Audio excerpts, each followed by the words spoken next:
Hello,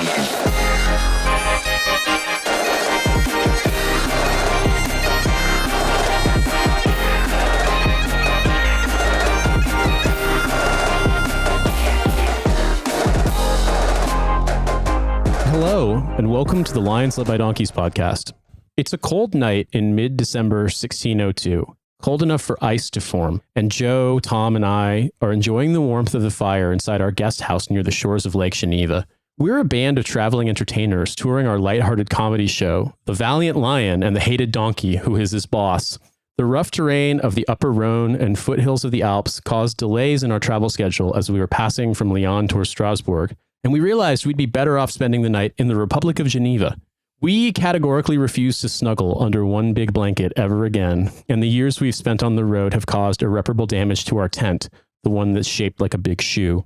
We arrived at our guest house a little after 1 a.m, far too late for dinner, and we had to lie about our occupations in order to not be deemed blasphemers. Instead of saying that we make people laugh for a living, we've told our hosts that we're pilgrims visiting the city of Calvin, seeking enlightenment and the precise sequence of prayer that not only prevents you ever being horny, but also irradiates everyone around you too. We want to pray so hard we cast mute on our own dicks. This satisfies our hosts, well, we think, and we're overjoyed to discover that they've made arrangements for us to receive a cauldron of soup from a local merchant. Who doesn't enjoy a big bowl of night soup? However, right around the time that we're expecting our delicious meal, we hear some noises that concern us. A single gunshot, frantic clanging, a number of ominous thumps, the distinct cry of an Italian guy yelling, "Mamma mia, that soup's a hot!" It becomes pretty clear to us that we're not getting our promised cauldron of road broth. We're gathered up with our fellow travelers in the inn in a general muster of all the defenders. And then, as if adding insult to injury, we're detained as suspected enemy agents because it turns out that there's been some sort of misunderstanding where the Duchy of Savoy, after having sworn numerous times on numerous comically oversized and bedazzled Bibles to not invade Geneva, has tried to invade Geneva again. The Genevan authorities immediately seize upon Joe, thinking he looks the most like a mercenary in disguise. Within his personal effects, they find a sketchbook of what they think is incriminating artwork. Suits of spiked armor, fantasy future axes, guns that shoot smaller guns, a guy with one big arm to swing one even bigger chain. "Monsieur," Joe says, "you must understand that none of these weapons is real, nor could they ever be real. They are simply works of my imagination. I drew them as representations of the eternal threat of sin, blasphemy, and incontinence. Such is my devotion to God and to our Protestant confession that I have devoted my life to carving and painting small figurines in hopes of reminding the faithful that human immorality is an ever-present threat. In fact, I have developed an entire taxonomy of such menaces, which I refer to as the moral hammer of war against all 40,000 sins." The authorities are not convinced, but the chief executioner, Francois Tabazan, makes the final call. "This man is not a threat," he says in a gruff voice, speaking in Arpiton. "He is simply a dweeb." Searches of mine and Tom's personal effects only reveal shared drawings of an idea for a device that, as far as anyone can tell, would allow its user to create an instant burst of steam in their mouth, but the steam would contain the juices of the heathen tobacco, as well as a kind of strawberry cordial. Though we present ourselves as humble men of God, who also have tummy aches, the guards are not particularly sympathetic. However, when brought before the chief of the guards of Geneva himself, Philibert Blondel, we receive some small degree of leniency. "These men are imbeciles, and certainly not spies," Blondel says. "They are so impressed with their own thoughts that they cannot see the obvious fact that such a device would instantly kill its user. Their ideas pass back and forth between the other, each time becoming less coherent and less plausible. In this manner, they are like two huge dipshits telling each other, 'Exactly.'" In the end, we're allowed to leave the city-state, and we're grateful to not count ourselves among the 67 men whose heads are placed on spikes atop the ramparts. Clearly, this was a catastrophic defeat for Savoy, which concerns us to some extent. Savoyards are our biggest supporters on the Bard funding platform known as Patreon. Nevertheless, we begin our journey to Strasbourg as quickly as possible, hungrier than before, and telling each other that, look, if you're being honest, it must have tasted good as hell to have a cauldron of soup fall on you, even if it did wind up being the soup that ends your life. Gentlemen, how are you doing? Really good. I think we're off to a good start to what I'm calling I want to say Nate-tober, but it's technically December. Nate-tember. Nate-tember. It's Nate-tember. Maybe it's the Midwestern culture in me, but when you're talking about roadies and soup, like the only thing I was thinking of is for maybe people who aren't from such an alcoholic part of the world, a roadie is a beer that you drink on the road, which is also illegal. It's road soda. Yeah. And someone's like, hey, yo, you want a roadie? You're like, yeah. They just like lead you over and head you a cup of soup. A road soup. Like, God damn it.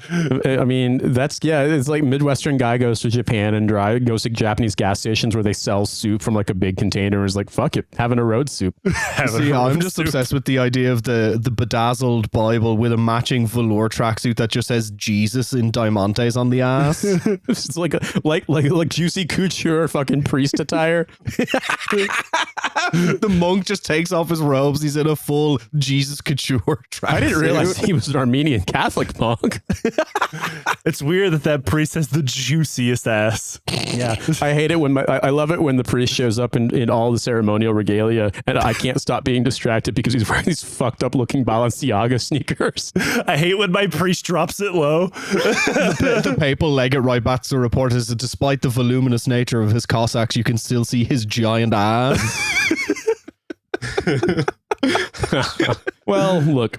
As you may have imagined, our episode takes place in the very start of the 17th century in what is now the very western tip of Switzerland. However, at the time, there were some critical differences in terms of the political organization at work. And as you may have deduced from the cold open, Geneva was an independent republican city-state known colloquially at the time as Protestant Rome. This originated from the beginnings of the French Wars of Religion in the early 16th century when persecuted French Protestants sought refuge in Geneva starting in the early 1520s. And then in 1536, Geneva declared itself a Lutheran republic and expelled the last of the Catholic Church as representatives. And as a quick note here, the French Wars of Religion they're worthy of an entire series on their own. And there are 9 of them across basically the entirety of the 16th century.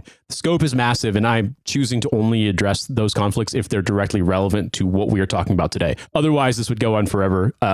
There's a lot of changes of popes and kings and dukes of Savoy and other people. And it's just, I've done my best to keep it where it's only people who are relevant to our specific story. It's the French Wars of context. Yeah. There's so much. And believe me, it's the same thing as reading 1500s English in that like, I can understand it when I read French from then because it's not old French, but my God, is it fucking weird. So we'll get into that later. Nate, this is just like twinning your 2 great journeys in life as like understanding the various factions of French Protestantism and like listening to the entire back catalogue of Guided by Voices. I don't like Guided by Voices that much, but yes, it is voluminous. It is extensive. 8 minutes. It took 8 minutes to get to a band. Well done, Tom. 8 minutes to get to a band that Joe doesn't recognize. Yep. Well, it's okay. Much like John Calvin, I too am guided by voices. So in the mid 16th century, the French Protestant theologian John Calvin effectively ruled the city-state of Geneva, although local political actors sometimes weakened or threatened his powers. Calvin, who himself converted to Protestantism in the early 1530s, arrived in Geneva in August 1536 and became hugely influential alongside his fellow French Protestant comrade-in-arms, Guillaume Farel. Much like our traveling band, he wasn't planning on staying in Geneva, but Farel implored him to remain there. And I mean, I've lived here for a little while, and I can say that if the weather's not too hot and there's a nice breeze coming off the lake, Geneva in August is actually pretty wonderful. But needless to say, this surprise European summer backpacking detour had some enormous consequences. It would be a massive understatement to call it a time of dramatic change in Geneva. Perhaps one telling example, one that you'll hear cited quite often in histories of the Reformation, is that Geneva actually had a church-recognized office to manage prostitution in the city, led by a figure known as the brothel queen, or la reine du bordel in French. Genevans at the time were apparently fond of drinking, singing, cavorting, and generally not behaving in an uptight or sober manner. This was all to change practically overnight when Protestant forces formally took control of the city in 1536. Before we get into what follows, it's worth understanding that the popular support for the Reformation in Geneva was not entirely due to religious convictions, although obviously there were a significant number of Protestants and that number was growing due to persecutions in France. A good deal of support from Genevan citizens stemmed from frustration and outrage toward the Catholic Church, or more specifically, their lack of say in the governance of the Church while subjects of the Duchy of Savoy. Becoming an independent Lutheran city-state was a means of asserting their independence. The Duchy of Savoy, which does not exist anymore, was a territory of the Holy Roman Empire created in 1416. It covered much of what is now southeast France and northwest Italy, and at the time its capital was Chambéry, about 70 kilometers south-southwest of Geneva. In the mid-16th century, its capital would move to Turin as events that we will discuss in this episode led to the loss of territory, owing to much worsened relations with France and the Swiss Confederacy. But, setting the stage for our story, Savoy controlled Geneva at the time, even if its political center remained far away. And when it did make itself known, it managed to make everyone in Geneva extremely angry. A side note, it's 70 kilometers, but the terrain's pretty rugged now, and back then it would have been very difficult to get back and forth. So like it was fully like you being governed by people on a different continent. I'd like to believe that they moved to Turin because they knew in several hundred years they would be able to get into what they're doing best, and that is construction-based fraud to host the Olympics. Well, I mean, I'll put it this way. Whenever you meet, if you encounter a French politician with an Italian last name who's from the part of France that used to be Savoy, or used to be Italy, that got exchanged basically in 1860, they're almost always fascists. I don't know why. For context, the Romans founded the city of Geneva in the time of Julius Caesar, and at the end of the Western Empire, it fell to the Franks. It then subsequently fell to the Burgundians and then to the Holy Roman Empire, which granted it a principality. But from 1424, it was ruled by the Duchy of Savoy, and as I said before, at a considerable distance. In the eyes of Genevans, this story's chief enemy is Charles Emmanuel I of Savoy, who became Duke in 1580. But since we're currently discussing events in the early 1500s, the reigning Duke of Savoy was Charles III. However, to really understand the situation at hand in the 1530s, in order to conceive of why Geneva was willing to become a Protestant republic and accept the whiplash of John Calvin's reforms, it's worth taking time to examine an even more parochial avatar of Savoy rule, the Bishop of Geneva, Jean of Savoy. In 1513, after the death of the serving Bishop of Geneva, Charles de Seyssel, the Council of the Cathedral of St. Peter in Geneva elected a successor. However, this was immediately vetoed by Charles III of Savoy, who received the blessing of Pope Leo X to install Jean of Savoy instead. Born sometime before 1490, Jean was the illegitimate son of Francois of Savoy, a church administrator in Annecy, and very obviously part of the House of Savoy. A chronicle by the Genevan historian Francois Bonivard from the 16th century refers to him in very unflattering terms, which is extremely funny for two reasons. First, because it's written in 16th century French, which makes me feel like I've smoked salvia when I read it. And secondly, because Bonivard cannot stop talking about how John the Bastard, as he calls him, has syphilis. He effectively argues that Jean of Savoy was a huge piece of shit and a gigantic idiot and also a bastard child, and he received the role of bishop as a favor in order to grant him the wealth and resources to seek medical treatment for his fucked up dick. Yo, this motherfucker's dick be looking like Yakub's head. There's admittedly some debate among historians as to whether or not Bonivard was talking about the correct illegitimate Savoy noble installed in the archdiocese, which I would say in its own right is a pretty telling detail. Yeah, between all the Jeans, all the guys with syphilis, it gets very confusing. Yeah, and all the guys of those whatever of Savoy. I mean, like, yeah, there is a question as to because he had misidentified another member of the House of Savoy. I genuinely think his name it was either René de Savoy or Michel de Savoy, whether or not he was talking about the right person when he wrote all these passages about like, this guy's dick is fucked up. But like, he was like, he called it the Neapolitan disease, and he's like, or the big variola, and he's absolutely stricken with it. And like, all he can do, like, this is enough evidence of how much of a bastard he is. Like, it's very funny and incredibly petty. The Neapolitan disease is what happens when your dick has 3 distinct flavors. Yeah, exactly. The Neapolitan disease is when one part of your dick is constantly trying to mug the other part. You got to suck it to the balls to get the chocolate. Obviously, given these circumstances, Jean of Savoy was never going to side with Geneva over the Duchy of Savoy. But his venereal disease and lack of legitimacy wasn't what caused the most offense. More seriously, the Duchy of Savoy tried and executed citizens of Geneva who'd negotiated a treaty of common citizenship with the cantons of Bern and Fribourg. This was an effort on the part of the Genevan bourgeoisie to seek political support in order to push back against Savoy's power, also due to the fact that Protestantism was massive at the time, was growing in Geneva, and Bern and Fribourg were cantons of the Swiss Confederacy that were Protestant at this point. And although a treaty was signed in February 1519, this immediately led to conflict. Jean of Savoy moved his residence to Geneva from Turin, occupied the city with his troops, and initiated spurious trials in order to execute Philibert Berthelier, the Genevan council member I mentioned above, who was one of the people who negotiated the treaty with Bern and Fribourg. This led to a military confrontation between Savoy and those two cantons, but in the end, the other 11 cantons of the Swiss Confederacy negotiated a settlement in order to avoid open conflict with Charles III. The Joint Citizenship Pact was cancelled in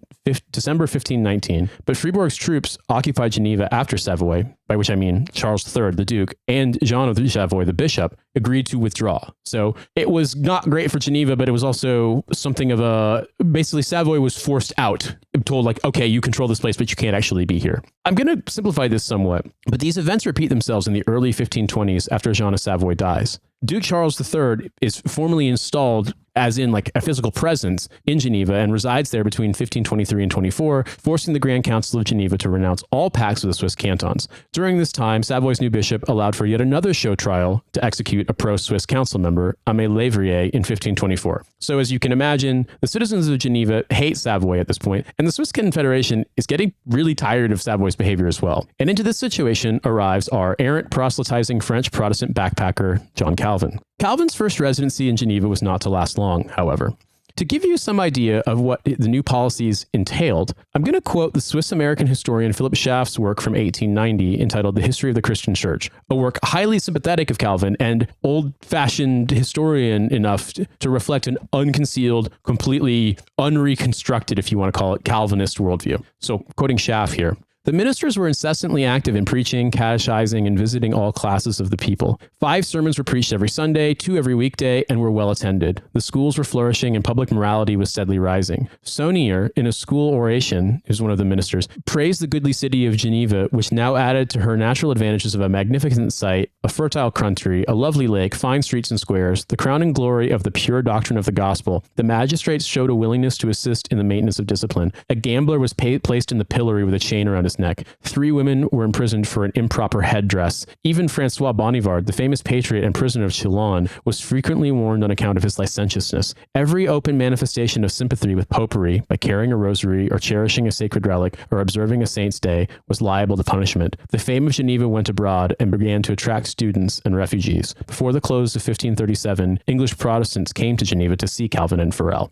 Calvin then wound up instigating a riot during Easter 1538 after he refused to give communion to parishioners due to his opposition to the fact that the Bernese Reformed Church had insisted on retaining the custom of giving unleavened bread for the Eucharist. According to contemporary sources, everyone got so mad they drew their swords and started yelling really loud. Within 3 days, Calvin and Farel were expelled from Geneva. This gives you an idea of how well received some of his more extreme ideas turned out to be. I love we get a bread beef seemingly against a group of Burmese mountain dogs. Think about this for a second. People are insanely religious. Religion affects their every waking thought and decision. Obviously, though they are breaking from Catholicism, the Eucharist and communion is still an important part of Christian theology. Mm-hmm. Obviously, on Easter, you can argue the most important day in Christianity, I think. And John Calvin is like, no, I'm not giving you this bread is unleavened, and that's popery, that's idolatry, that's heathenism. You can't take communion on Easter, you fucks. I won't do it. Fuck you. Can you imagine? To be the religion understander to log on. For those who don't know, like one of the big there's like several really big breaks between like Calvinism, a kind of more normal Protestantism, and like Catholicism. One of them being transubstantiation. That is the belief that through the sacrament of communion, the water, the bread and wine are actually Jesus Christ's body. Yes. Whereas the Protestants are like, this is a metaphor. And then Calvinism is like, fuck that. We're going to go even harder. See, I'm putting on my Munster Rebellion hat and calling them all cannibals. Somebody text Hong Christ on his opinion on this. Yeah, his Eucharist is just a fistful of grass clippings. I guess what I'm saying here is that Calvin, his power will only grow as we'll learn in as this goes on. But he just was categorically unwilling to read the room ever. And it gets more exceptional with our boy Jean. Of course, Calvin would return in 1541 and control Geneva until his death in 1564. He did not rule completely unopposed, but it's safe to say that he dominated his enemies and made Geneva into a city completely and inexorably associated with Protestantism. He made a point to shelter Protestant refugees from France and Italy during the anti-Protestant persecutions of the late 1540s, as well as English Protestants fleeing persecution from Mary Tudor in the 1550s. In 1553, he had the Spanish theologian Michael Servetus tried for heresy and, once convicted, burned at the stake. See, this is why Calvin is unpopular in Geneva, because he moved to Switzerland and then brought refugees, which wouldn't be popular in Switzerland in 2025. No, I mean, but it was also one of the things as a side note that's interesting is that Geneva as a city-state, you had the right to live and reside and work there, but not really any path to becoming a citizen. And you basically, if your children were born there, they could potentially eventually rise up a little bit on the social ladder, but becoming the only people who had any say in political and religious matters were people who were, in the case of Calvin, people who were sort of like part of the, because he was French. He wasn't, I mean, he obviously became a citizen, but he wasn't born there. But there was definitely like a pretty, it wasn't an aristocracy, but there was like a kind of nativist hierarchy. And so people coming and going from there was pretty common anyway. It's just that Protestants were welcomed in the sense that Protestantism had already caught on, and then obviously a lot of Protestants, you'll find a lot of Protestants brought with them businesses, skills, etc., money. A lot of Protestants who fled in this part of the 16th century. I'm glad this is like the foundation moment of Swiss culture. No, it's not, because Geneva is completely different than the rest of Switzerland. It's completely different. They brought a lot of skills, and so it was very much like to Geneva's benefit. So Calvin instituted wide-ranging reforms, mandated compulsory schooling for children, created educational institutions that survive to this day, and wrote the foundations of Protestant doctrines that still hold sway in many European countries, as well as countries the Europeans colonized. And you may be asking yourself, what were these reforms? And were they weird? Oh yeah, I can't wait to fucking get into this. Are we going to talk about penal atonement? Well, not quite, but to quote Alfred Dufour's History of Geneva, in Geneva, as in the other reformed cities of Switzerland, the enterprise of moral reform began first with the police orders, which was not only limited to crackdowns on prostitution and libertinism by closing brothels and any mixed-sex establishments, but also included a ban on gambling, the frequentation of taverns, and lewdness. It is from this perspective that by 1536, the councils ordered the prostitutes of the city to choose between their profession and their residence in the city, and that Calvin imposed in 1547 a strict regulation of morals in rural areas, prohibiting songs, dances, games, drunkenness, and bawdiness by the ordinances of rural churches. However, it was not until 1558 that the first sumptuary ordinances were actually finally adopted by the Petit Conseil, basically the lower council of Geneva, and proclaimed throughout the city. They would not only regulate luxury expenses related to clothes and banquets, but also the attendance of worship and catechism, as such that of the public baths, duly separated, and moreover, severely punishing gambling, dice, or cards. Revised in 1564, they illustrate in an exemplary way the Calvinist resolution to transform the costly fairground city of Geneva into an austere lay convent, subject only to the word of God, and whose golden rule was sobriety. Goddamn John Calvin stole my drip. Yeah. So what do you like to do for a hobby? Oh, well, with accordance with local regulation, I like to stand quietly in the corner and not touch anything, but especially not myself. Basically, no fun allowed. Like there's an anecdote that there was a period of decades where no musical instrument was allowed within the city of Geneva. Like that would be considered contraband. People could be expelled for that. Like genuinely, it was smuggling in jugs so I could make wind noises and finding myself whipped by the Calvinist police. Exactly. Like I doing dishes in a very, very sober and forthright way. And as I'm drying, I accidentally rub the rim of the glass and it makes a single note. And everyone's like, heretic. I would drag you outside and stone you to death. Yeah. John Calvin has made it illegal to do a money spread and like listen to Future at the same damn time within city limits. It's one of those things where it's like people are like, oh, I can't believe the insanity and the backwardness and craziness and extremism of ISIS. And it's like Europeans got there first a long fucking time ago. We had European Salafism a very long time ago. And this period of time is so mad because like this is before it gets really fucking mental. Like this is like really before the institution of like the 5 points of Calvinism, penal atonement, like all of the real insane shit that comes with Calvinism very, very soon. And so effectively, by the time of Calvin's death, Geneva's economy had grown significantly. It became a city of manufacturing and trade, as well as a center of the publishing industry of the time. Watchmaking, probably the one thing most of the world knows about Geneva, flourished in this era. Sources also describe metalsmithing, tailoring, carpentry, printmaking, and dyeing. There was a significant growth in the professional sector as many doctors, teachers, professors, and publishers arrived within the Republic. This was due, in no uncertain terms, to a Protestant brain drain from other nearby countries, and Geneva reaped the benefits. To put it mildly, it was a massive outlier in Western Europe, even as more monarchies and principalities were becoming Protestant. As we move solidly into the second half of the 16th century, Geneva was still independent and thriving. And the Duchy of Savoy was absolutely fucking furious.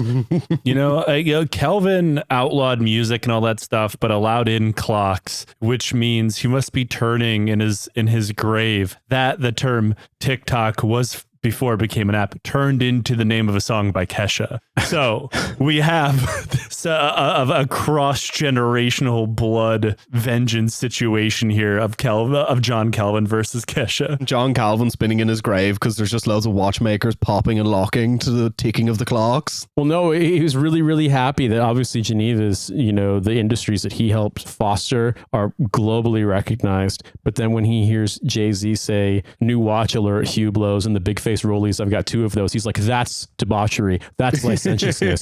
That's excess. Spray paint that watch gray. Wait, the Waka Flocka Flame line. Trade my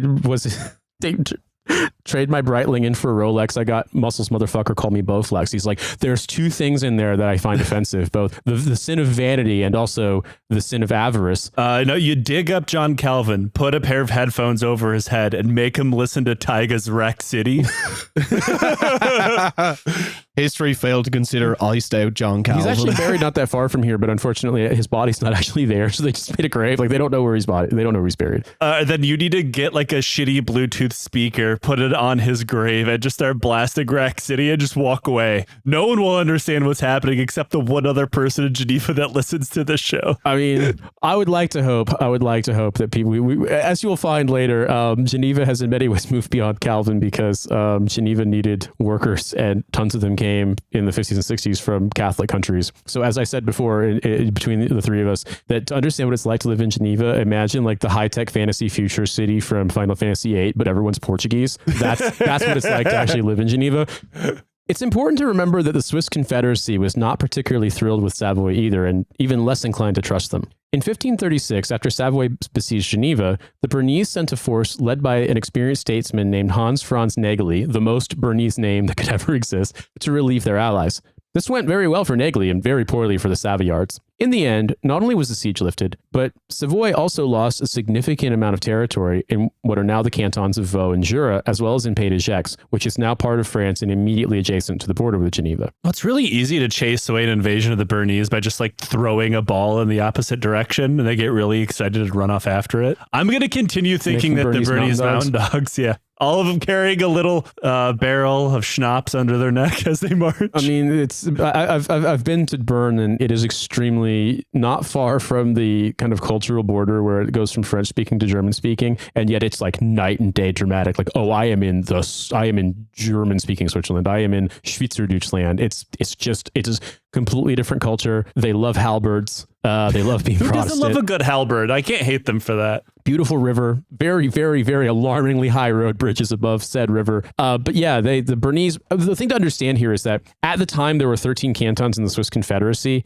and they have always operated with a certain degree of autonomy, and they were allowed to form alliances with other entities, but like there's so much of kind of consensus building and like, the group kind of weighing in. It's hard to describe. And that's how Swiss politics is today. It's how the country is governed now. It's really difficult to explain, but imagine Bern as both part of a larger entity, which is the Confederacy, and also kind of an independent principality. And so you'll find that, for example, as we go on, there are treaties being signed with the canton of Zurich or the canton of Solothurn. Like that's not like them going rogue. It's not like, Maine signing a free trade deal with North Korea or something like that. Like even to this day, maybe they could. I feel like Maine could benefit from some juche. just imagining a Stephen King story set in Maine, but it's also it's indicative of the Juche spirit. He's writing like socialist realism. Yeah, a socialist realism monument, but it's like a lobster holding up a flag. I mean, to this day, I mean, when God willing, if I'm able to eventually get Swiss citizenship, I won't be getting it from the federal, government. I will be getting it from the Canton of Geneva. This is the way. Like, imagine if Maine could issue a U.S. passport decided by Maine. Stephen King gets to weigh in and be like, no, this guy is actually he should be a citizen. Like, that's. I mean, nowadays that's a better option. I mean, it's weird, man. It sounded crazy until another federal system that we know more intimately went fucking batshit. So. Yeah. I don't know. Yeah. So Savoy had lost a significant amount of territory. Some of it is areas immediately around Geneva. And on the southern side, actually, the Bernese were able to dislodge the Savoyard troops. So where Savoy had previously completely encircled Geneva, now that had been broken. So bear in mind, the Confederacy had signed another treaty of common citizenship with Geneva. And as a result, in 1536, when Savoy attacked, Savoy was effectively attacking those cantons as well. And without derailing, you have to recall this is the era of the absolute pinnacle of Swiss mercenaries being extremely good at killing people. And that military experience translated into an effective fighting organization. This was an extremely positive turn of events for Geneva, but sadly it was not to last. After the Treaty of Lausanne was signed in 1564, Bernese troops withdrew from Chablais and Pays de Gex in 1567. This was meant to assuage concerns from the Catholic region of Valais in particular regarding a buildup of Protestant forces, and it meant that Geneva was once again surrounded on nearly all sides by Savoy. The one lasting positive change from the Genevan perspective, at least, was that their allies in Bern now occupied the neighboring canton of Vaud. But the Confederacy's withdrawal meant Savoy was right on their doorstep yet again. And like I just said previously, Bern took territory it could have held, but then that kind of weird politicking of Valais wasn't part of the Confederacy, but like it was a principality that they dealt with that is now part of Switzerland. Like these kinds of decisions can be very confusing where it's like they can kind of act independently, but then when the group makes a decision, they're like, I guess we got to go with the group decision. It's like this today. And it's interesting that, back in the day of absolutist monarchies, that's still the case. This wasn't a monarchy, by the way. You have to understand, Switzerland was not a monarchy. It was this weird system that just, I don't know. They invented dogs with barrels of schnapps, and they invented cows with bedazzled flowers and fucking bells, and they invented this. And that's a really interesting, Confederation Council to sit on, where the dogs are barking, the cows are upset, and there's like 3 really angry Italian bankers trying to get them all to commit fraud. And there's just a guy who will not stop blowing this enormous horn that's like 2 stories high. Yeah, that's Minister Ricola. Yeah, exactly. Yeah. Yeah, exactly. And all the German guys have Italian names for some reason. Like world's most racist Swiss politician, like not a real person, but just figuratively being like a German guy named Renato Zwingli. Like that's 100% real. So there was room for adroit political maneuver in this situation. And Savoy tried to play it smarter this time. Charles III had died in 1553, and his successor Emmanuel Philibert had an opportunity to enhance Savoy's position by applying pressure via the Catholic cantons of the Swiss Confederacy, cantons with whom Savoy had until recently been in alliance. In the returned territories of Pays de Gex, for example, he allowed Protestant worship even after the reinstatement of the Catholic Church, and in 1579, he endorsed the terms of the Treaty of Soleure, which recertified a perpetual peace between France and the Swiss Confederacy. It also guaranteed that, were Geneva attacked, France would pay for a military garrison of 1,500 men supplied by the cantons of Bern and Solothurn to defend it. In truth, Emmanuel Philibert was not pleased with the terms of this treaty, and he tried to prevent its ratification, even asking Pope Gregory XIII to send his agent to intervene by pressing the Catholic Swiss cantons to sink the negotiations. He was then made to endorse it when it became obvious that King Henry III of France was not going to tolerate his interference. There is no doubt at all that Savoy ultimately wanted to recapture Geneva, but they'd done very poorly when confronting the Confederacy on the field of battle, and Emmanuel Philibert was also trying to rectify the internal problems stemming from a long period of instability in Savoy. Geneva would have preferred a permanent Protestant occupation of its surrounding environs, but what they had in 1579 was at least an improvement on the events of 1513 through 1536. But then, of course, Emmanuel Philibert died, and his son, Charles Emmanuel I, became Duke. Charles Emmanuel I immediately began a military buildup near Geneva, and Geneva's Ground Council saw this as enough of a warning sign to re-enter negotiations with Zurich and Bern. The previous treaties had been allowed to lapse for long periods before renewal, and with the humiliation of 1519 definitely not forgotten, the Genevans negotiated instead for a double alliance with the 2 most powerful cantons in the Swiss Confederacy. Charles Emmanuel I, not to be outclassed, fomented a plan with Philip II of Spain and Pope Sixtus V to cut off Geneva entirely. Starting in 1585, this was a military siege that prevented the transport of grain from the farmland surrounding the city. The goal was to starve Geneva, and it was not subtle in the slightest. Seeking to break the siege, Genevan forces conducted skirmishes and engagements with Savoyard troops, but in general, the situation remained difficult and unenviable for the city. One significant development, however, is that it solidified anti-Savoyard opinions among the ruling citizens of Geneva and served as a reminder that things were never fully settled. It would be hard to argue that Savoy didn't have designs on Protestant Rome. The Genevan soldiers must have been horrible to fight against, because think of all the pent up aggression that they have. Like, they can't drink, they can't smoke, they can't bust, they can't do anything. Everything is a sin. Everything has to be atoned for.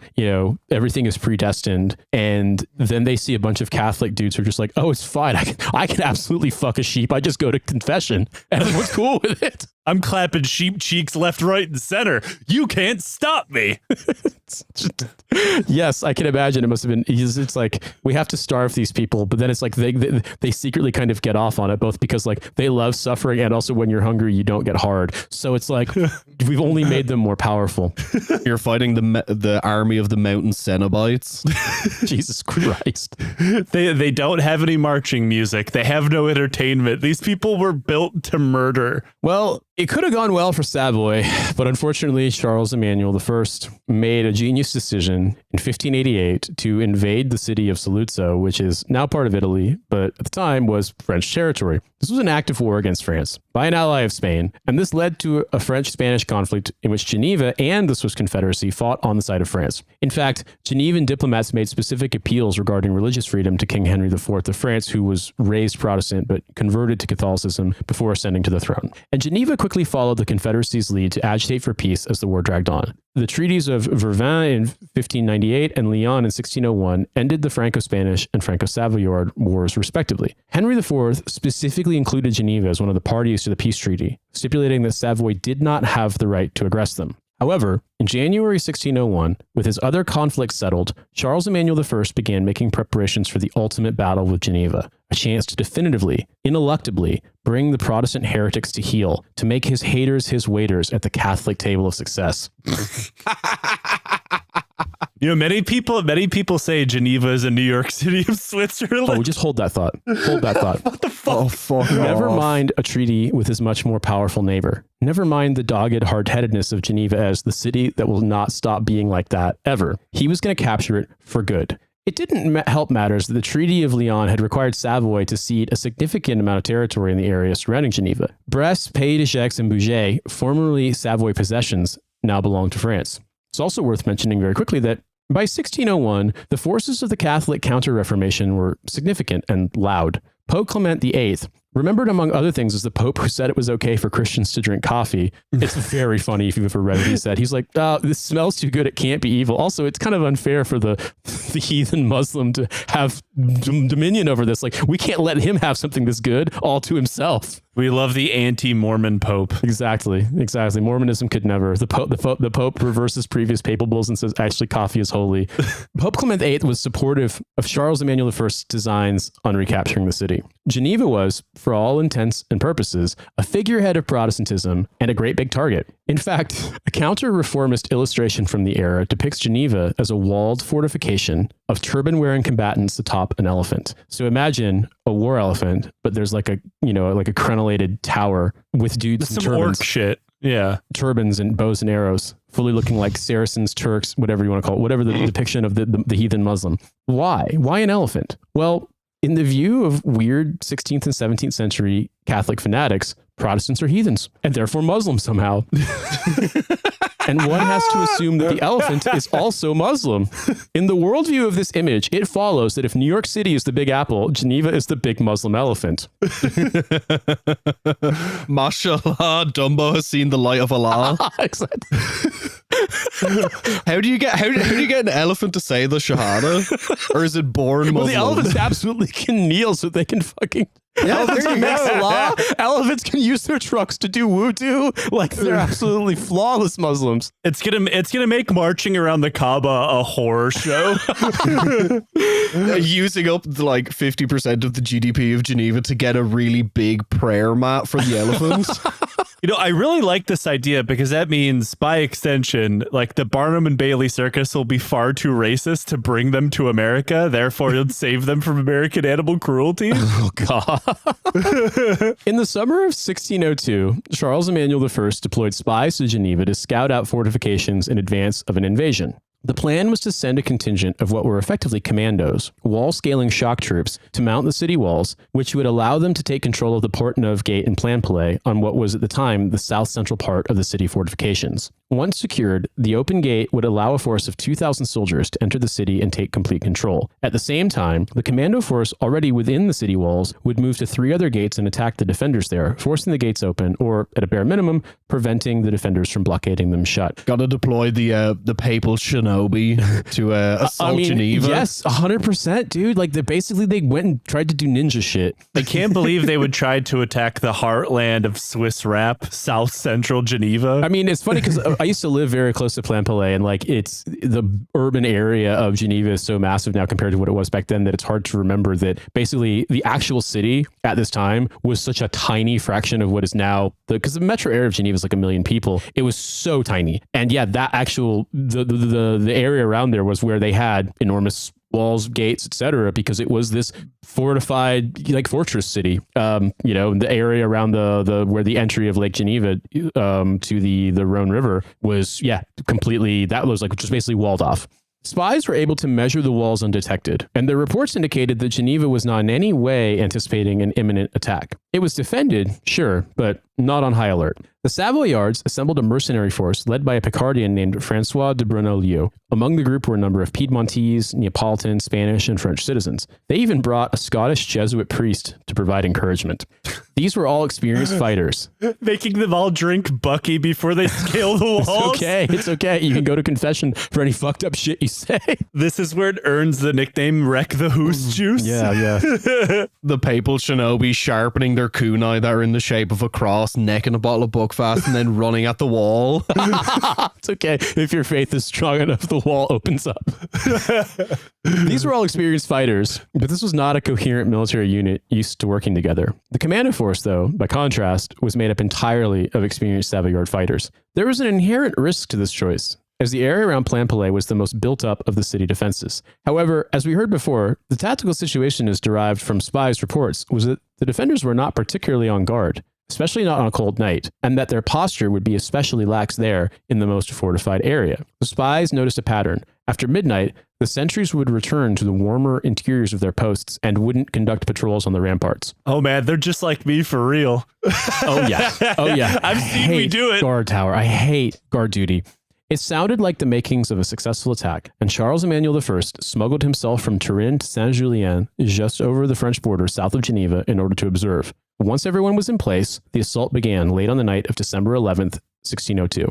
The Savoyard force crossed the border from France near Fossard and followed the course of the Arve River in order to mask movement, assuming that the combination of darkness and the noise of nearby watermills would prevent detection. It was about 6 or 7 kilometers of tactical advance in total darkness and choppy terrain around the bend of the Arve, and it had gone off without any problems. The commando force arrived at Plainpalais about 2 a.m. and began scaling the walls with 3 siege ladders assembled on site. The ramparts were about 7 meters high, and moving an armored infantry force up them took time. But up to this point, they were unopposed. Things went so well at first that Charles Emmanuel I assumed victory was his and prepared to dispatch announcements to the courts of Europe that Geneva had fallen. In some renditions or some interpretations of the story, he actually did send these messengers and that the news got there. Real Dewey beats Truman moment. Yes, sir. He promised to celebrate Christmas in Geneva, and it looked like he was going to get his wish. However, at some point, one of the attackers must have broken noise discipline, or so it's assumed. This attracted the attention of a patrol of 2 Genevan sentries, which means gigantic red exclamation points immediately appeared over their heads. And they said, and I'm translating from Arpitan, "Huh? What was that noise?" You can't expect it, like the papal ninjas to be that quiet when they're liquored up with Bucky. Exactly. You know what I mean? They got a little into it, and they said in like Piedmontese or Neapolitan or 16th century Spanish or whatever, "Oh fuck yeah, bud, this is going great."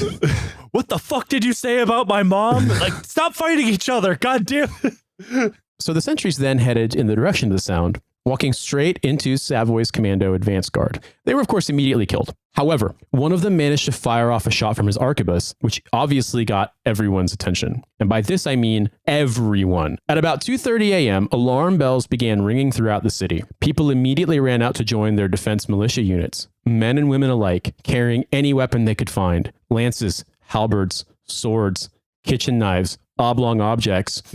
And with the element of surprise lost, the Savoyard commander de Brunelieu managed to make things worse by dying right away. I haven't been able to find any sources depicting exactly how he died, and there's no depiction of his death in the 400 plus years of historiography surrounding the attack, but it seems to be a settled fact that it was very early in the mission. In one source I read, it said within the first minutes. So...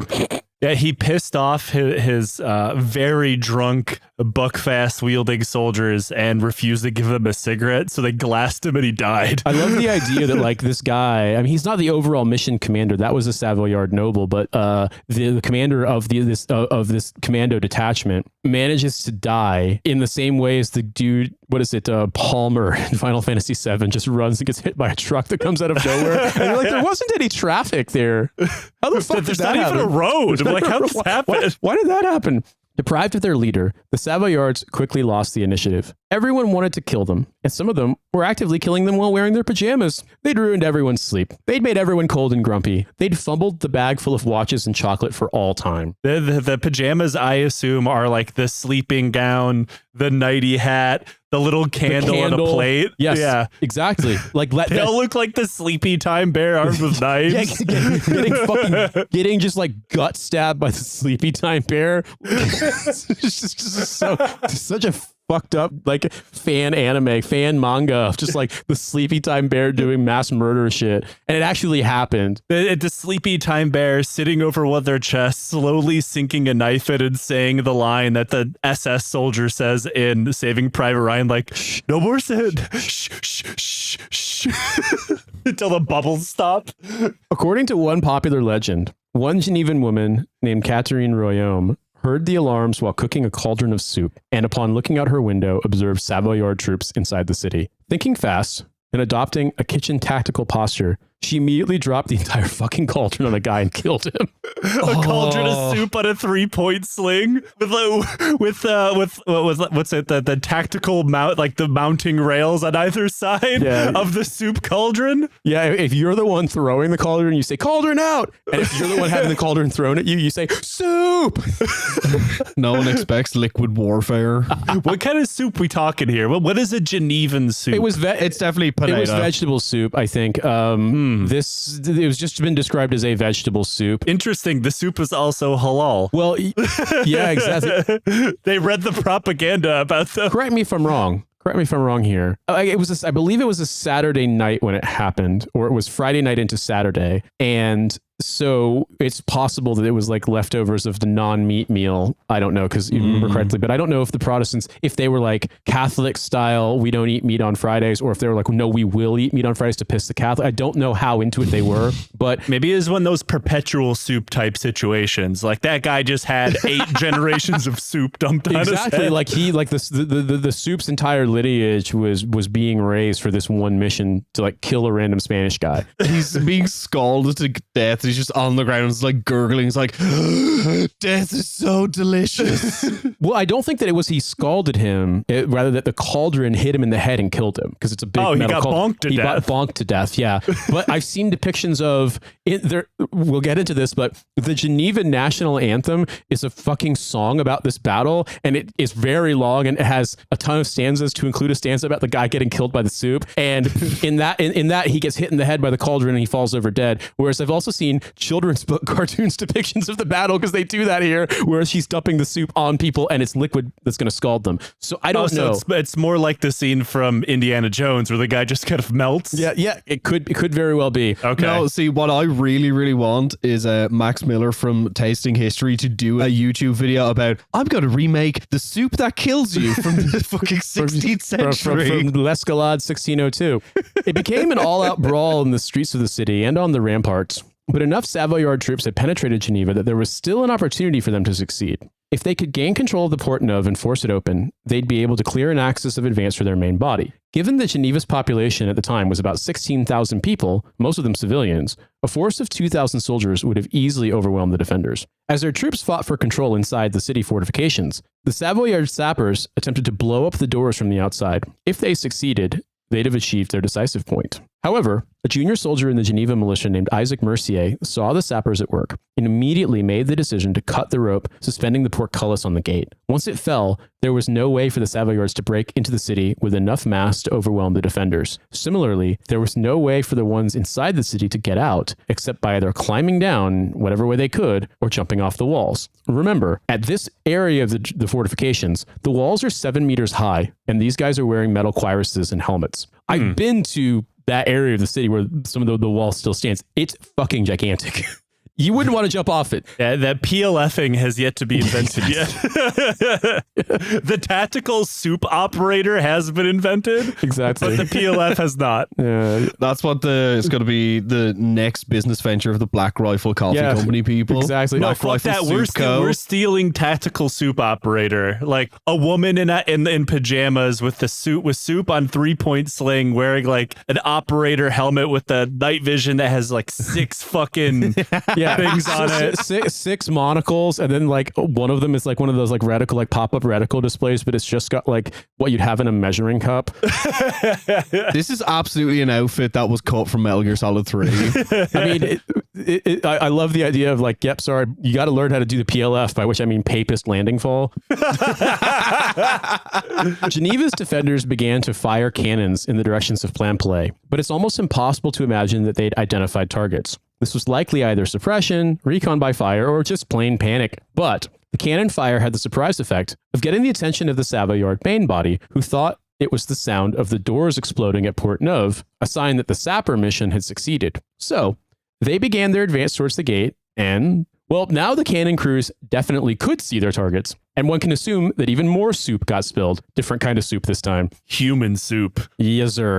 I hate when my human soup gets spilled on the streets. I hate when my main body gets just turned into soup. It's like, I thought only a wizard could do this. And it's like, no, enough heavy objects fired with gunpowder can in fact soupify just about anything made of flesh. This is how marinara sauce was actually invented by Italians. It was invented by Italians when they saw it done to other Italians. Exactly. At this point, the Savoyards were fucked, and that's the doctrinal term. They had no way of establishing a foothold, and their piecemeal units within the city walls were easy targets for defenders. The remaining forces fled, and the attack was over. The big Muslim elephant on the confluence of the Rhone and Arve rivers was still standing, still trumpeting, stomping its feet, still flinging Savoyards into low Earth orbit with its trunk, and presumably still saying the Shahada.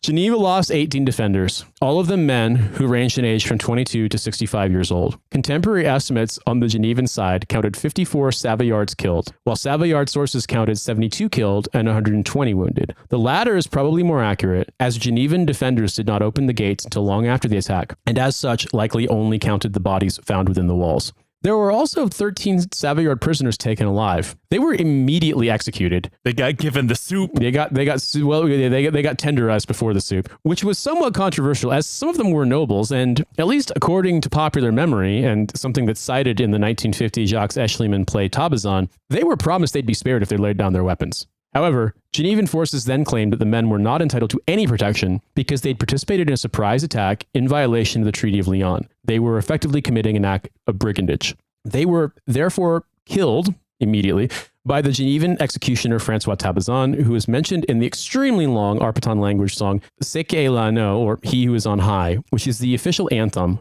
of the Canton and Republic of Geneva to this day, because, and I'm not joking, although Savoy no longer exists, the Republic of Geneva will simply not ever let this one go. In the song, someone goes to fetch Tabazan, who says, "Don't you know there's work to be done? There's 13 of them who will be ashamed. We have to hang and strangle all of them. Hurry up, I want to go."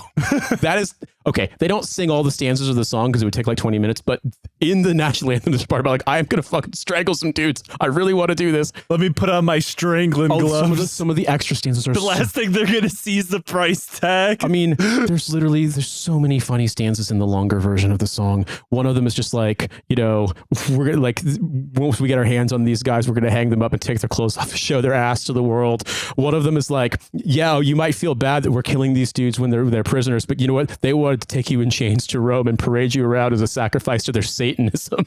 Like, it's very European deep lore. I wouldn't expect a place like Geneva to have a national anthem or regional anthem, whatever it is you want to call it, that goes so hard. The word in French is the hymne officiel, it's like official anthem or hymn, and they typically only sing, I think, 4 stanzas total of the 68. Which do they get to the soup stanza? No, it's unfortunately the soup part isn't in the song. But our tactical soup operators are not getting enough respect. Oh, brother, you need to wait a second before you say that the soup isn't getting any respect. The defenders then decapitated all Savoyard dead, placing their heads on spikes in the city ramparts, where they remained until the Treaty of Saint-Julien was signed in 1603. There were 67 heads on display, and there are 68 stanzas in the song sais-je, which I have to presume is tied to the symbolism here, or potentially evidence of a miscount. Or maybe it's not a miscount, because I'm thinking maybe there's one extra stanza in case a Savoyard Ronin decides he wants to try his luck one more time.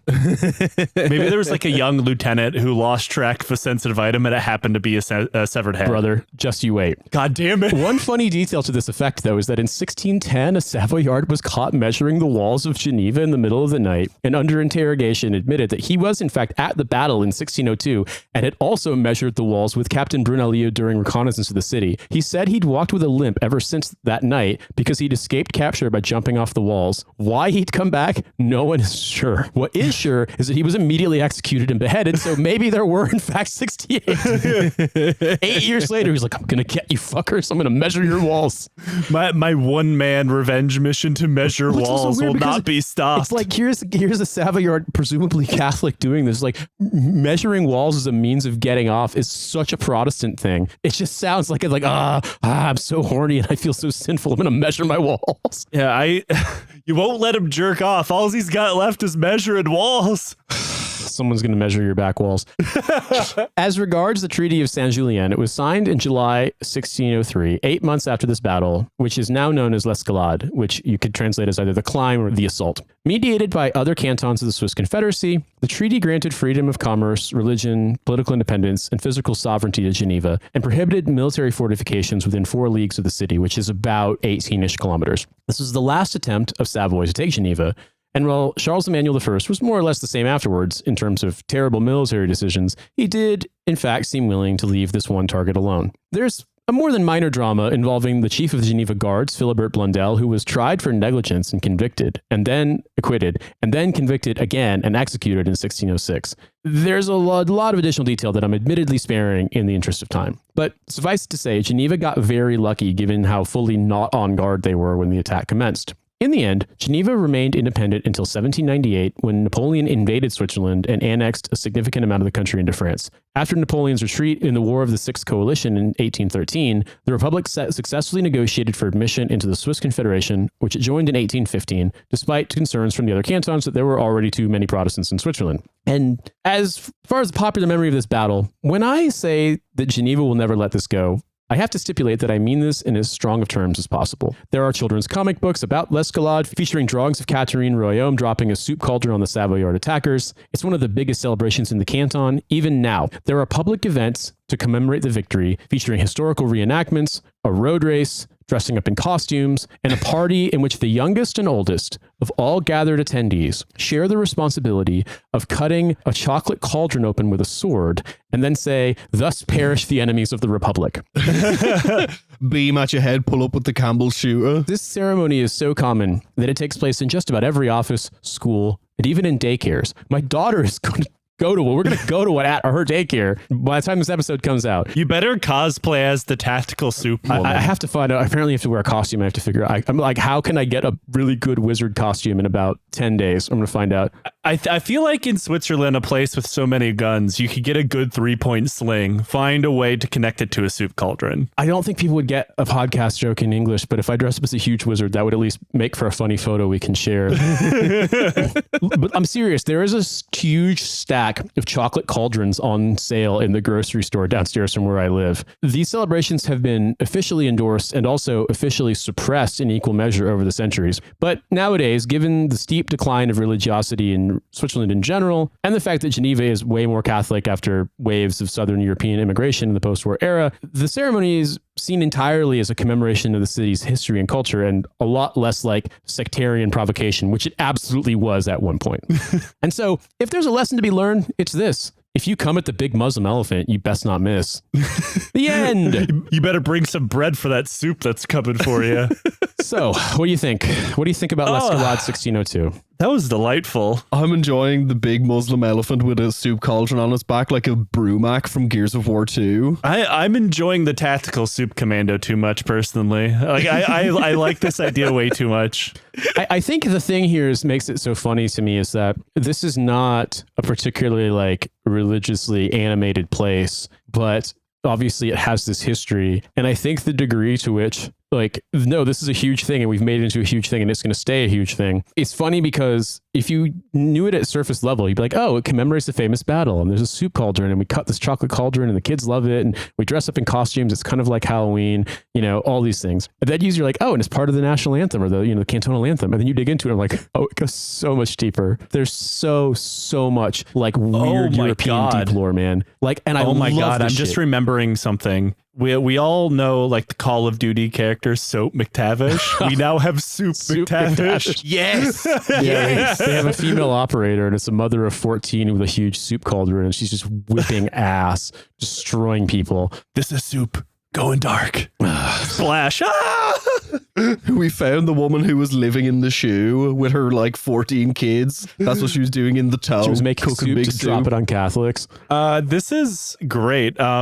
I obviously I know, be a little bit behind the scenes look here. I am really hesitant to give up the wheel of the show. And I'm doing it pretty much for the entire month of December. So I can, take some time for myself. So I can, heal and all of that. And this is outstanding.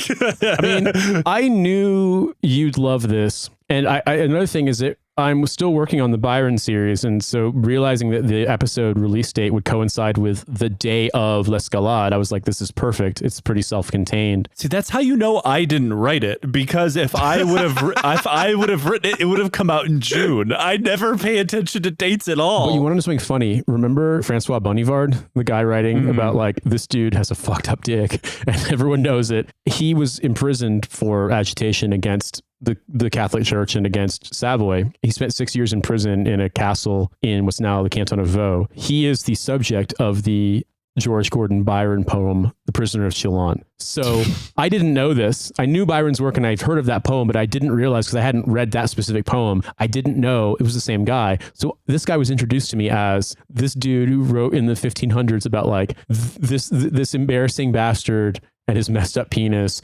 Like that has a direct link to Byron and Switzerland and all this stuff. So to me, it's been actually a lot of fun researching it. And I am amazed. I am just so amazed at like how much lore there is around this, because it's a thing that's been commemorated basically every year since 1602, except when it was banned. Like there's so many illustrations. There's so many representations of it. The bridge of this show and the bridge of history is sometimes constructed by a string of syphilitic dicks. Yeah, syphilitic dicks, falling weaponized soup cauldrons, recon by fire, creating effectively soup by fire. It's suppression. Is that anything? Yeah. Did I do it? Yeah, exactly. I'm not the dangerous concept of soup being weaponized across Europe against Catholics. Well, yeah, exactly. You've made your haters your waiters the table of Catholic success, but then, oh no, they have big tureens of soup and they all start falling. Fucking gravity starts taking effect. Maybe that's where Cromwell got the idea. Oh, of making people take the soup? You're going to take it whether you like it or not. Well, all I can say, guys, is thank you for letting me go Switzerland deep lore. There was a part of me that I feel a little bit ridiculous having to because I dug in quite a bit. In some cases, I wanted to make sure that I'd gotten details right. And there's a part of me that feels stupid when I'm reading academic histories in French to verify one tiny detail. But there's a part of me that's like, well, I don't want to sound like a dumbass. Swiss people are pretty picky about details. And in general too, it's like, it can be kind of fun when because I have found that whenever you do that, you do the work and dig in and finding more intense detail in the process of searching, you find something fucking ridiculous that also makes for a really good story. I mean, that is how one time I found a captain named Captain Dick Pancake was following. I knew that this was going somewhere, and after 2 hours of reading weird like World War II era memos that had been scanned, I did discover a Captain Dick Pancake, and it made it all worth my while. Was it important? Absolutely not.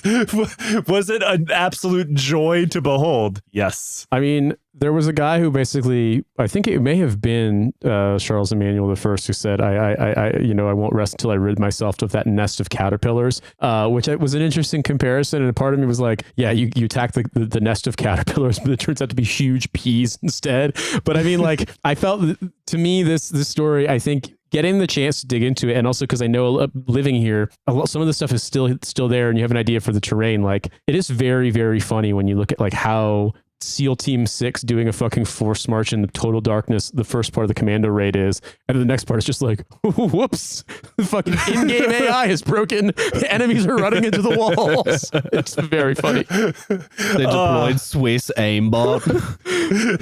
They're all armed with soup. So we do a thing on the show called Questions from the Legion, and I actually harvested a question from the Legion in order to prepare for this episode. Now, obviously, if you become a patron of the show on Patreon or Patreon, as described earlier, you can have the right to ask us a question via the Discord or an email or a Patreon message, or you can smuggle it in a cauldron of soup dropped upon the hated Savoyard. We're going to get so many bowls of soup at our next live show. We don't need soup in real life. The question is, what have you guys' experiences been with the postal service from the nations you currently and previously lived in? Okay. Oh God, I have one. I got some decent ones. I mean, without talking about the US, because whatever, it mostly works fine without any real complaint. Armenia doesn't exist. Next question. So in Armenia, it's a various collection of different companies, none of whom are reliable, and your package may or may not exist. Now I live in the Netherlands, and I've had a lot of, let's say, run-ins with Post NL, and that is, your packages enter some kind of vortex, which when they come out the other way may or may not end up at your home. I've had multiple packages like that. It's been delivered. It has vanished. I've had others where they get delivered no problem. And then I've had seemingly a new collection of them, which is like delivered, but they're not at my door. What has been happening is they just throw them on my balcony and leave and don't tell me about it. And, it's currently it's December when we're recording. I'm not going out to my balcony very often in the Netherlands. It's not warm. So I'm like, okay, all of my packages have disappeared. And then I was taking my dog out to the grass, take a piss, and there is a large pile of mail. And great, I live on the ground floor. It is the only place anybody could possibly like package pirate from in the American sense, is from my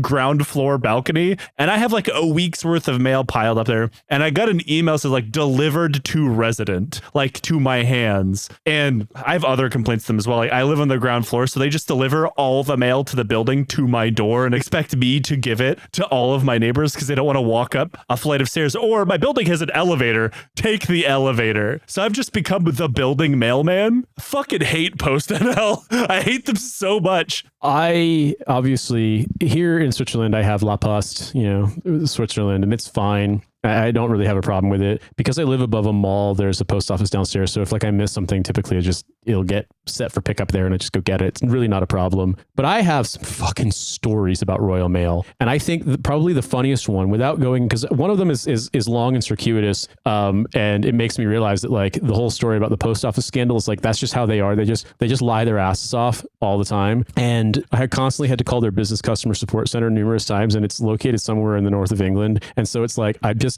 getting condescended to by friendly dwarves, and I fucking hate it. But the thing is, what I discovered is that if they determine that an address is undeliverable, even if they don't even try, even if the system says it is, if they don't feel like it, they can just mark it as undeliverable and you can't intervene. And the post office customer service can't talk to the sorting offices. They can't call them. There aren't any phone numbers. You can't get in touch. If they've got a customer service line, you better pray you can get through to that sorting office and it's still there, because you get about 2 hours a week when it's open. And if they determine it's undeliverable and it's returned to sender, and then they say, oh, the sender's undeliverable, which they can also arbitrarily do, it goes to their unclaimed processing center, which is in fucking Belfast. So they have a black site for your mail in Northern Ireland. That is the most British thing I've ever heard in my life. I know. Like literally, and every time there's a commission about any kind of wrongdoing, they're like, well, no one's actually going to be punished for it because, who can say? I'm like, does every British organization have a black site? I mean, my wife basically got detained in a fucking NHS hospital in sort of like permanent purgatory. So I was like, that hospital has a black site. Is that just like, does like the British Library have like a secret detention cell in Cyprus or something like that, where they take like, it's just full of books? Yeah, exactly. It's in the BBC investigative documentary about Royal Mail, the guy who runs the black site has to be voiced over. Yeah, exactly. The British Library has a black site in Cyprus for all of like the antiquities that aren't stolen. His name is like Mail Carrier 6, like the soldier that couldn't be named. Yeah, exactly. Postman F. Yeah. I do remember, I mean, I don't live in the UK, but obviously we do a lot of business in the UK. And I remember having an experience of, I believe it was Tom and you simultaneously attempting to explain the Royal Mail situation we had, because we did a live show where some of our merch didn't show up on time, and it wasn't because we didn't order it, and it wasn't because we weren't there to pick it up. They just decided that they couldn't deliver it that day, and then they delivered it to Tom's house and then said they were going to deliver it to the Trash Future studio the next day. Like, what in the fuck are you talking about? This happened to me numerous times with the sorting office, and the funny thing was that I actually filed a complaint through a lawyer, because I was like, this cannot keep happening. I can't keep losing equipment this way. And they were like, actually, the person who delivered it that day said it was undeliverable was a temporary worker. We have no idea who they were. We don't know their name. Also, there wasn't any signage posted, so our recommendation is please post a sign on your business so they know which door. And like, there's been signs since 2021, and it's on Google Street View. That happened to me here as well. Like, this happened when we were setting up the studio here, trying to get all the soundproofing and everything. We ordered it from a very reputable company. This is not that company's fault at all. And for some reason, they decided that the packages could only be delivered at 9 p.m., which was weird enough. I'm like, okay, whatever. I'll be there just to make sure, because it's a lot of sound equipment and I can't leave it outside. And I have a locked gate, so I have to open it for them. They decided that the studio's address is undeliverable because there's no sign. Mind you, we have a sign. You sure do. Not that I asked for. The landlord put it there. It's been vandalized multiple times, but it's still there. And like, oh, well, we just couldn't find it. How could you not find it? I just found it very funny that like trying to figure out why they lost your equipment that now has to be replaced with insurance, you get the same kind of like explanation by commission as like when you're like a complainant in like a war crimes trial for the British military, or like a fucking like children's care home abuse scandal. And it's like, wow, this is just everything about Britain is just that. It's diffused responsibility and black sites. But Tom, I imagine you've got some experiences as well. Yeah. Well, I was just gonna say is like with the missing equipment, I hate when my packages are delivered by Post McTavish, but Post McTavish has face tattoos like Post Malone, though. Yeah. Post McTavish has tears through every time that he's stolen a package that was worth money. Every time he sends a package to Belfast. I've had to try and figure out how to tell this story without doxing exactly where I live. So where I live in Northwest London, there is a building quite close to mine that is completely out of place, because it is like somehow an Airbnb apartment hotel, but also people live there full time, that I have only ever seen like rich overseas kids live in, and like the occasional like person who obviously works for like, a Canary Wharf or shit like that. These people have so much money, and Royal Mail has decided that anytime I order something that is delivered through DPD, sometimes Royal Mail, a lot of times FedEx as well, rather than deliver it to my house, They deliver to that really nice fancy building, and I have to go down and go to their concierge and say, I have a parcel here to be delivered. And they're like, what flat do you live in? It's like, I don't live in this building. I live down the street. I was like, well, I can't give you the package. It's like, I know what the floor looks like in your mailroom. Here is a picture of my package. Give me whatever fucking bullshit I have ordered. And one time I ordered, it's like a crossbody bag or something that I could use on like video shoots and stuff to put all my gear in that's like easily accessible. I went down, was like, blah, blah, blah, here's my address, whatever. Went in, it's not there. And I'm like, what do you mean it's not there? It was delivered yesterday. I have a photo of it in your mailroom. And they're like, it's not here. And I was like, did someone take it? And then the person goes, maybe. Goes to the corresponding flat, same number as my flat. The woman who lived there took my package, opened it, and tried it on.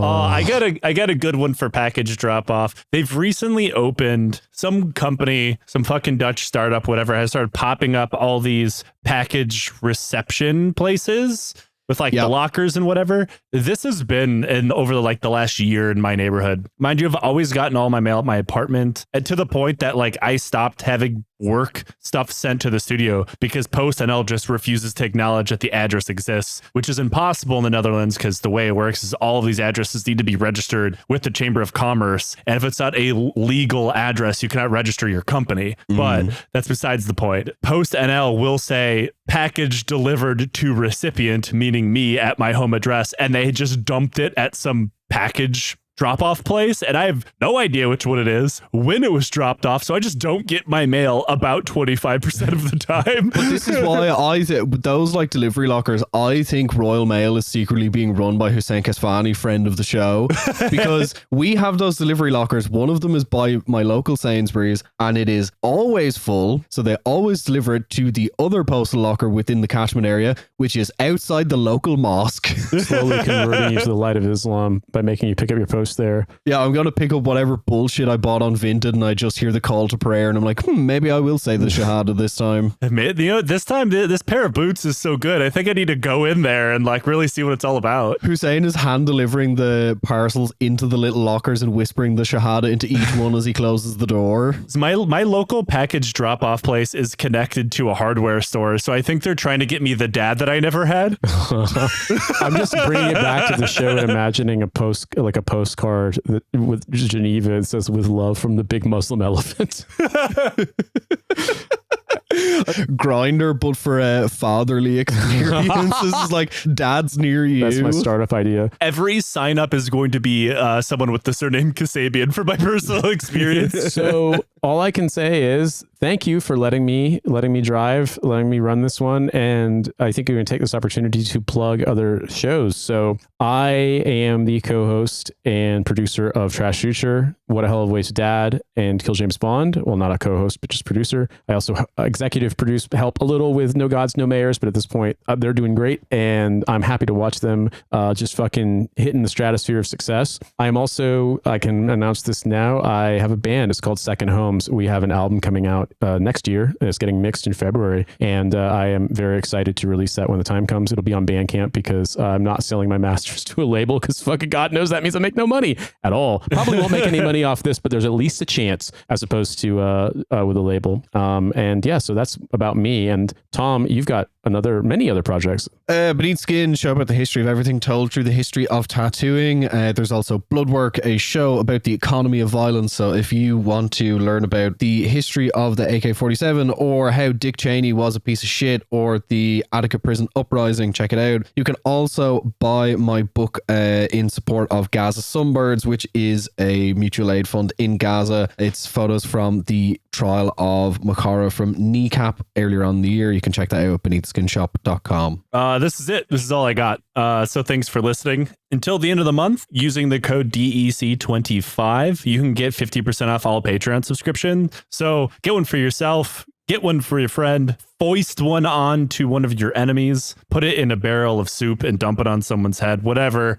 Use the code, get 50% off. Leave us a review on wherever it is you listen to shows. It helps us immensely, especially when it comes to getting venues and we start planning our live shows for next year. And I hope everybody enjoyed Nate Timber as I take a step back until next year, until the new year, I should say, and heal a bit. So it's been a lot of fun. I really like this episode, and now I want some soup. I was gonna say, until next time, if you're fucking around Geneva or anywhere with bad intentions, there might be a cauldron of soup with your name on it. You better watch yourself.